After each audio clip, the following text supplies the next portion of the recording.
Welcome to Lebanon Turf Success Stories. Some of our customers would like to share with you their experiences with declaration creeping bentgrass. My name is Tim Burch. I'm the golf course superintendent here at St. Louis Country Club. This is a Charles Blair McDonald golf course built in 1914. It's got all the great characteristics of Charles Blair McDonald golf courses, all the feature greens that he built on his golf courses, and it's been around here for a long time.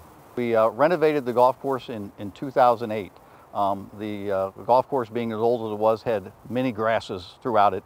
St. Louis is famous for our mix of grasses, and this one had them all, from bentgrass in the fairways. Some areas were bermudagrass, certainly tons and tons of poa, some bluegrass areas. So it was a mix of everything, and the club decided that they finally wanted to change to one grass, wanted to pick a nice improved grasses and see if they could eliminate the hodgepodge of grasses that were out here. The National Turf Grass Evaluation Program is probably where I got a lot of the information and got the most excited about the declaration.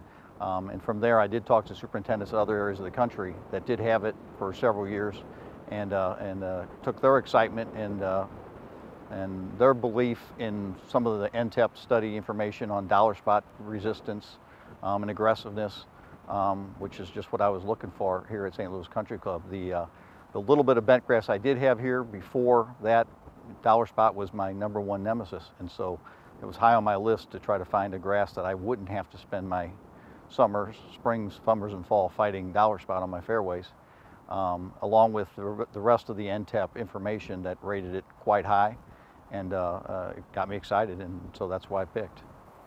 Up till now, in the establishment of it, we've certainly probably pushed things a little bit harder with the nitrogens, at least spot applications of nitrogen, trying to fill in areas where we've been able to eliminate POA, and also fill in some of the shady areas on the edges of the fairways at certain seasons. But we're now kind of aiming a little bit more towards a little lower fertility, seeing how little we can get by. It has great color naturally, so we're going to not push the nitrogen for color. We're just going to try to keep it healthy enough that it can withstand the cart traffic and the foot traffic that it gets, yet not grow so fast that we're having to mow more than we'd like to, keep the practices to a minimum.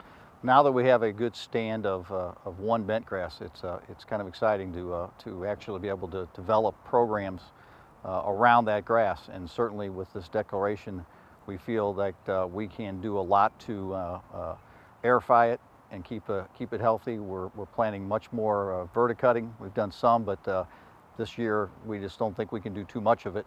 So we're going to try to sneak it in all we can. And we've also adopted here at St. Louis Country Club a sand top dressing program for the fairways, which we think will be a tremendous benefit to go along with the declaration to help keep our fairways firm and fast. And I think it's going to be a perfect combination. The aggressiveness of the declaration that we've seen, combined with a continued sand top dressing program, should make the fairway spectacular. Well, just as it was sold in the NTEP studies, the dollar spot resistance has been incredible. We have yet to see any dollar spot on it, and really have not made applications. We've planned on doing them more as a curative if we needed to, and we haven't had to. The members that are out here playing or just driving through are really excited about how much more mature the grass is, how strong it feels to play on, to walk on, to drive on.